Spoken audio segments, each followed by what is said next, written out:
Welcome back, everyone. Today's explainer is diving into something absolutely wild. We're unpacking a massive, multi-layered strategy that's actively unfolding right now across XAI and SpaceX.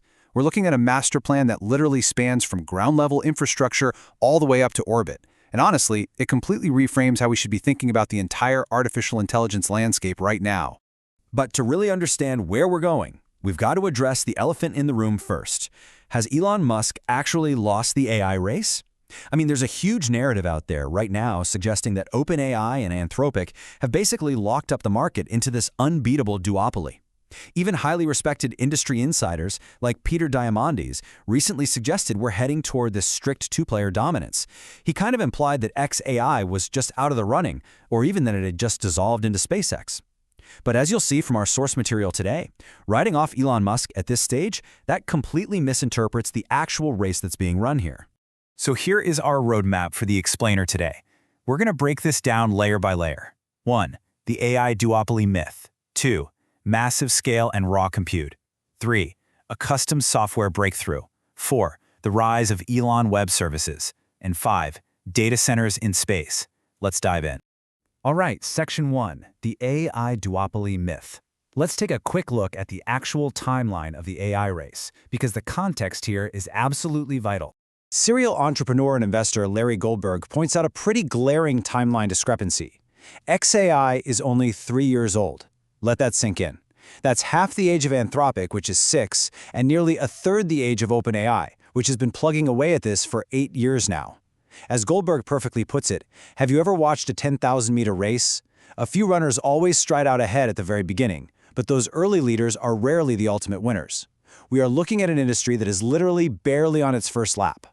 And this really highlights why judging Musk solely on his current chatbot capabilities misses the bigger picture entirely. While the current leaders are mostly focused on the software surface, chatbots, coding assistants, agent layers, Musk's strategy is an end-to-end stack. He is building out the underlying infrastructure. He's designing custom hardware, integrating real-world AI through robotics and vehicles, and eventually planning for orbital space data centers. It's just a fundamentally different scale of ambition. Which brings us right to Section 2, massive scale and raw compute. This is the foundation of that entire stack. So the crucial point to remember is that to catch up in AI, you are bound by scaling laws, meaning you absolutely need raw compute. And Musk has built that foundation by creating the largest supercomputer in the world, Colossus. Now, because of this unmatched infrastructure, XAI isn't just training one model at a time like most people. No, they are currently training 7 massive models simultaneously.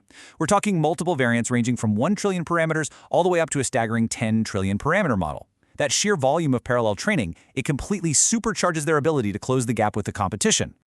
All right, Section 3, a custom software breakthrough. Moving up the stack from that raw hardware. Having the hardware is one thing, right? But actually utilizing it efficiently is a whole other beast.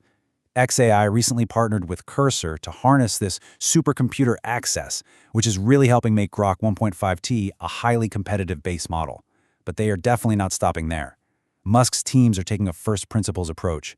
They're actually rewriting the entire training stack in custom C code.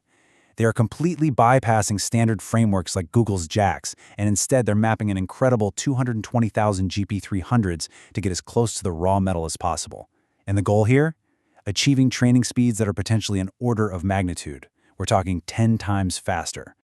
To visualize this, think of standard AI training setups kind of like running a really heavy, bloated operating system. XAI is essentially building a stripped-down practice machine, or a giant robot brain practice machine, if you will. By removing that standard middleware and going straight to the raw hardware, they remove all that friction. That allows their models to iterate 10 times faster than anyone else. It's classic Elon Musk engineering. You find the bottleneck, you strip it right down to the studs, and you rebuild it for maximum efficiency. Which leads us to Section 4, the rise of Elon Web Services. Let's zoom out a bit. This massive compute advantage is actually paying for itself through what industry watchers are playfully calling Elon Web Services. The financial pragmatism is just striking. Building out these supercomputers takes an immense amount of capital. Colossus 1 costs an estimated $3 to $4 billion to build. But by leasing out their excess compute to competitors, like Anthropic, they're projected to generate $4.5 billion over 3 years. That effectively pays for the machine. Now, moving to the 1 gigawatt Colossus 2, the build cost skyrockets to around $17 billion. But check this out, the potential lease revenue is around $50 billion a year. The infrastructure is essentially funding itself. Now, seeing these huge deals, some people naturally assumed Musk was throwing in the towel on building his own AI and just, pivoting to become a landlord. But that is entirely wrong. The terms of these compute leases are highly strategic. Take the Anthropic deal, for example. It's just a short-term, 180-day lease with a 90-day mutual cancellation clause. Musk specifically requested these exact terms so that if xAI's compute needs suddenly get super tight, they can just pull the hardware right back. He's simply monetizing the downtime while his own AI catches up. And finally, Section 5, data centers in space, where all of this comes together. Ultimately, every single piece of this puzzle, the compute, the software, the revenue, it all converges in the physical aerospace layer. When you analyze SpaceX's projected $28.5 trillion total addressable market, a really surprising detail emerges. Only about 7% of that massive number is actually launch and traditional space services.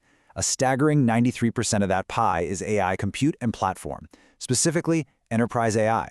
Just think about that for a second. Space exploration isn't even the primary end goal business here. Space is just the delivery mechanism for a massive global enterprise AI infrastructure.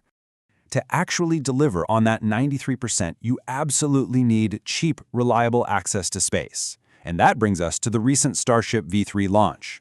Outwardly, sure, the rocket looks similar to past versions, but underneath, the engines are completely reworked. They're lighter, they're more powerful, and they increase the payload capacity to orbit by 4 times.